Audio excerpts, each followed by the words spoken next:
You're tuned into Human by AI with Ashish Garg. Real, unscripted conversations about how humans and AI are shaping the future of community finance. Grab your favorite drink and let's dive in. We have my fourth guest on the podcast, a very, very new podcast, just started yesterday. And I'm excited to welcome Shawn to my podcast. So Shawn, welcome. Thank you for having me. Yes, and could you just tell us a little bit more about you, your role, etc.? Sure, I'm the CEO at Kitsap Credit Union. Been enjoying the Pacific Northwest for the past few years, and we're looking for opportunities to innovate as an organization. And are you from the Pacific Northwest? I'm not actually born in the Bronx. Had a little bit of a challenge this past week because if the Yankees beat the Blue Jays, then it would have been my Yankees versus the Mariners, and my household would have been torn. But we're cheering on the Mariners for the World Series. I see. So grew up in New York, and when did you move to the Pacific Northwest? It was October of 2018. So been here 7 years. I see. And where exactly is Kitsap located? So we're headquartered in a town called Bremerton, Washington. Bremerton's history is steeped in the Puget Sound Naval Shipyard. I see.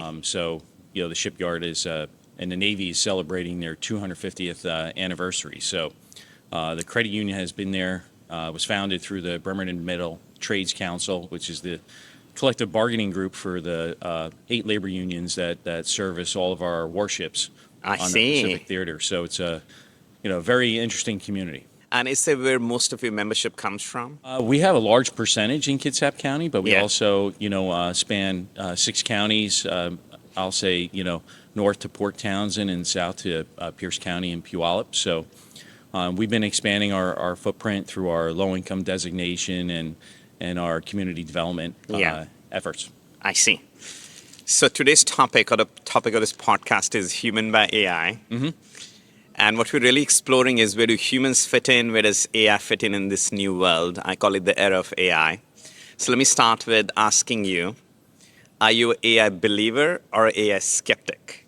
Oh, very much a believer. I see. So you are a believer. Absolutely. And I'll just tell you my story. Like, I was a big AI skeptic until about 3 years ago. Then I buy something on Amazon. Mm-hmm. I had to return it beyond the 30-day return policy. Mm-hmm. And instead of talking to an agent, I was chatting with a bot. Mm-hmm. And the bot helped me process the return in less than 20 seconds. Right. So that was, to me, the tipping point. We're like, aha, this stuff works. It's convenient. Just a few clicks, stuff gets done. Right? And of course, this is pre-ChatGPT moment, which happened in November of 2022. Of course, I'm a believer. Right. And that's why we're here. So, Shawn, tell me a little bit about AI in credit unions. Where can AI sort of really play a role?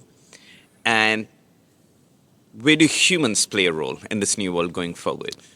Yeah, we recognize that AI is the next chapter, of our evolution in providing, enhancements from an experience that we don't think our members are having today. And that is, when we talk about hyper-personalization, the intuitiveness and the intelligence that comes from incorporating agentic technology into your organization is, I'll say, the next evolution.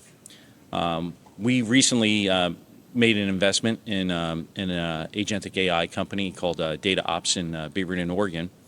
And we've been on this journey, I'll say, for the past 8 months. I see. And stood up a use case through our internal audit department. And I'll give a shout out to Janelle Stinson. She was a real leader in that effort. So if you think about internal audit and having a spokesperson for why agentic technology is so important, to an organization, this use case helped us understand how we can pick up efficiencies.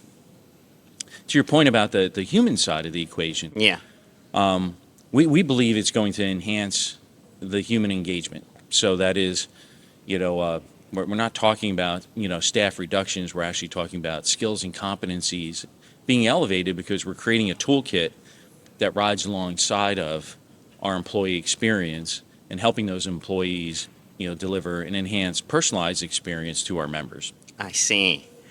So let me understand internal audit. Is it auditing whether employees are coming on time, leaving on time, doing their job? Is that what you call internal audit? No. Internal audit is specific to our compliance activities. I see.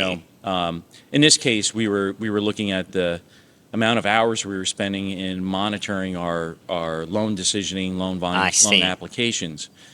So we were able to take something that was taking 24 personnel hours and only sampling about 3% of our portfolio activity. I see. So statistically significant, but the pivot allowed us to agentically look at all of those loan applications in near real time. So we took a 24-hour process, and now we're processing 100% of the loans in near real time. I see.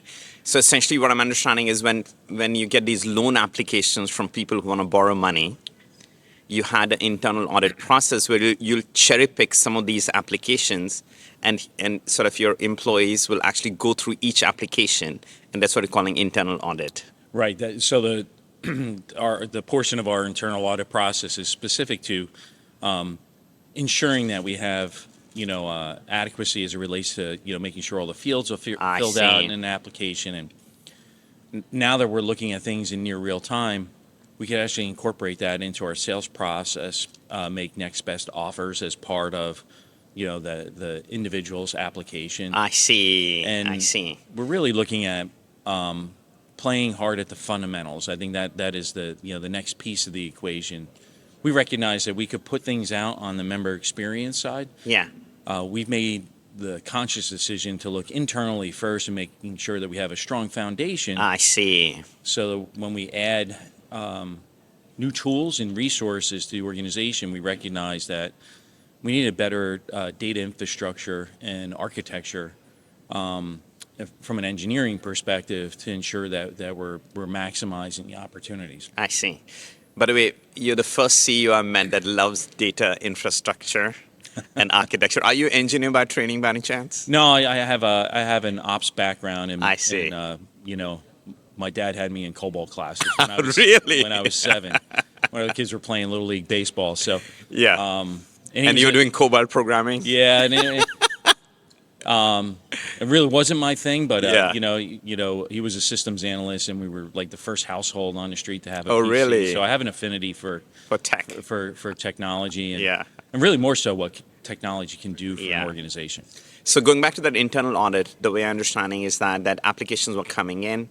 You'll have employees cherry pick some of those applications because humanly, or just with human power, it was not possible to review everything. Correct. You'll pick some statistically significant number of applications. Somebody will actually manually go through that. And now you're employing an AI agent to do 100%. Correct. I see. So tell me this, of course, for those humans that were doing this repetitive task again and again and again, I'm sure they're loving it. Right.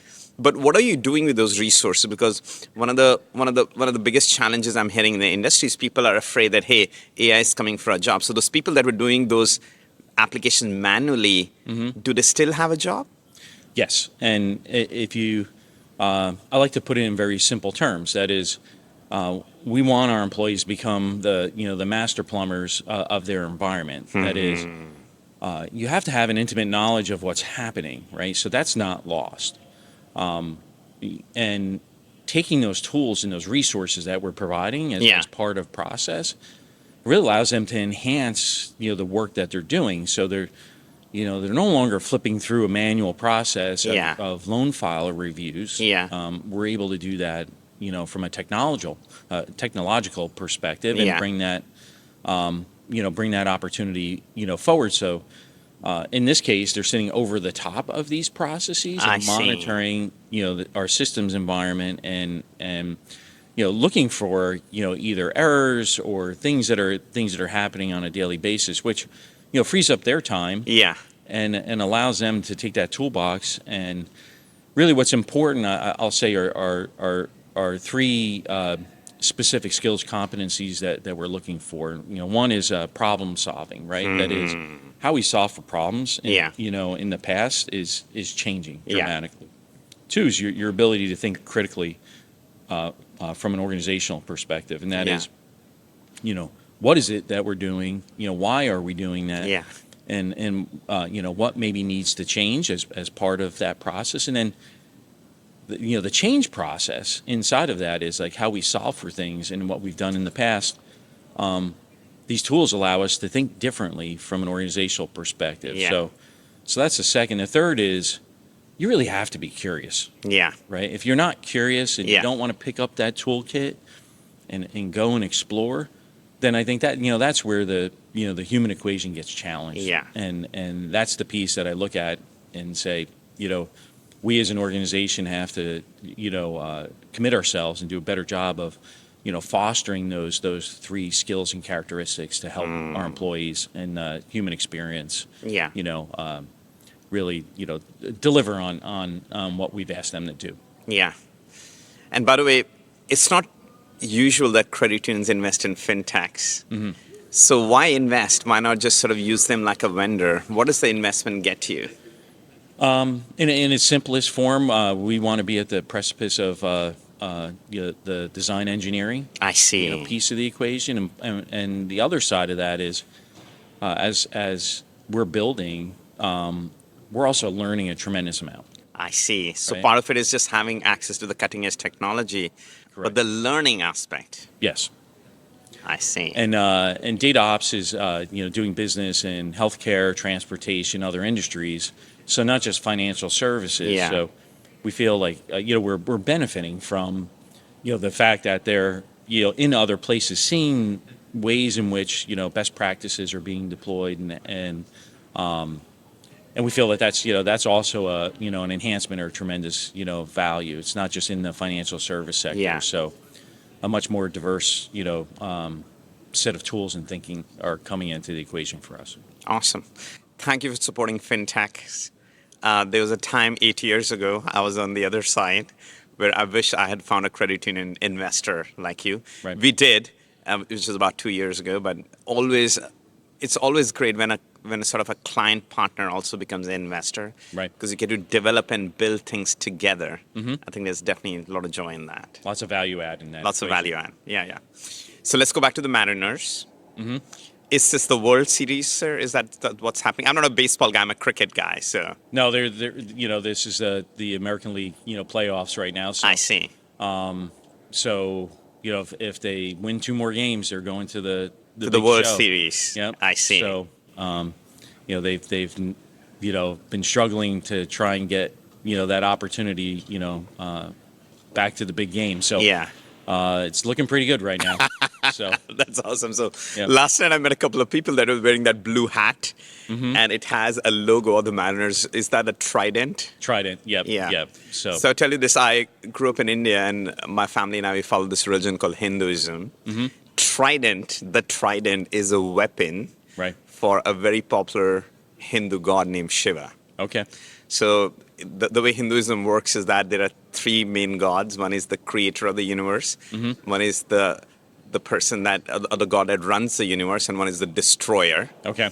So the god who's a destroyer is called Shiva, and the way he destroys through his trident. Through this trident. Okay. So I hope the trident helps Mariners destroy. Well, let's hope they have a good showing. They're coming, home, over the next few days. I see. So it should be a great turnout. Okay, best wishes and thank you so much. Yes, thank you. It's been a true joy.